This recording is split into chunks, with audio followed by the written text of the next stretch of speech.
Morning, welcome back to That'll Do Garage. Today we're going to be working on my son's Audi A4 again. So this is a 2-liter turbo, and I think what I want to do today is replace the cam follower on the high pressure fuel pump.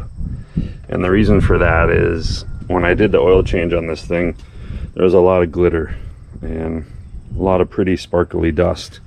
Which could be coming from the fact that the engine's been rebuilt twice within the last 15,000 miles. And it also could be coming from wear items. So one of the really easy, common, cheap ones, this is the high pressure fuel pump, and this thing runs off of a cam lobe that's tied to the camshaft. And in between there is what's called a follower. The cam pushes on it, and there's a little cap, and then the cap pushes on the fuel pump piston or push rod or whatever. And for some reason that wasn't made out of an acceptable material when these were brand new, so they wear out and they kind of shed particles. It's like 15 bucks on Amazon, so I'm gonna just pop one of those in, take a look at it, and if it is worn, that will make me happy. And if it's not worn, then I haven't really found a cause. But basically what we're gonna do is take a couple of bolts out here on the fuel pump, and I think I need to disconnect a rigid fuel line down there, lift this thing aside and change the follower, and then just put it back together.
Well, that wasn't so bad. It was definitely worn. You could see there was a lot of grooves on the top from the point where it meets the cam, and also from the fuel pump plunger. And that black anti-wear coating was worn away, so it probably was shedding some particles. Maybe not a huge amount, but every little bit helps, I think. So that's going to do it for that issue. I think I'm still going to do like an oil flush. I'm going to use maybe 1 quart of kerosene and 4 quarts of oil and just change it. Let it run for 5 minutes to work that detergent in, and then change it again. Maybe do that a couple times, see if I can get any debris out of there. But I'm not too worried about that part. Everything else seems to be going okay. So I did just find out that I used a quart of oil in 600 miles, which seems excessive, but nothing's perfect, right? My daughter's car does very similar performance. It's the same engine. But anyway, that's going to do it for today. Thanks for watching. I hope you enjoyed the video. Feel free to comment and tell me all the things I did wrong or the parts you liked. I hope you liked the birds chirping in the back. I kind of enjoyed that out in the driveway today. And make sure you hit the subscribe button too. Thanks.